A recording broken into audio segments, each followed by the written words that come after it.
आपण मागच्या मॅचमध्ये जयस्वाल बद्दल बोललो, की त्याला चान्सेस मिळतायत, पण त्यांनी ते चान्सेस घेतले पाहिजेत आणि काल त्यांनी तो चान्स घेतला. अ, अजून एक सेंचुरी त्याची आहे, दुसरी सेंचुरी वन डे मधली. आय थिंक तो 6 का 7च वन डे खेळलाय. त्याला फार चान्स मिळत नाही. एकीकडे रोहित शर्मा, शुभमन गिल सारखे ओपनर्स आहेत, त्यामुळे अनफॉर्च्युनेटली त्याला वन डेमध्ये चान्स मिळत नाहीये. पण काल त्यांनी त्याला मिळालेला चान्स घेतला आणि त्याची सेंचुरी पूर्ण केली. अफगाणिस्तानच्या विरुद्ध हा पूर्ण डॉमिनंटच परफॉर्मन्स होता असं मी म्हणेन. तुम्ही त्याची खेळी पाहिलीत तर टिपिकल जयस्वाल गेम होता.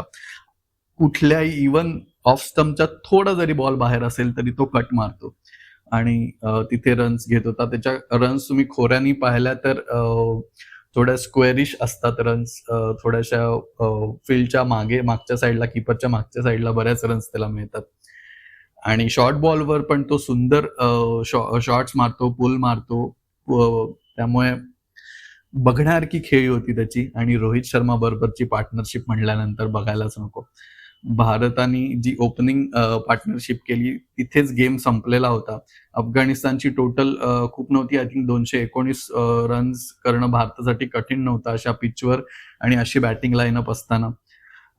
आणि आय थिंक 9 विकेटनी जिंकली. ते दिसूनच आलं की किती इझिली आपण जिंकलोय ते आणि यशस्वी जयस्वालचा ह्याच्यात सिंहाचा वाटा होता आणि अ, त्याला यातून खूप कॉन्फिडन्स मिळाला पाहिजे आणि पुढे जाऊन जेव्हा त्याला चान्सेस मिळतील तेव्हा त्यांनी त्या चान्सेसचा फायदा करून घेतला पाहिजे. तरच त्याला वन डे साइडमध्ये कुठेतरी जागा मिळण्याची शक्यता आहे.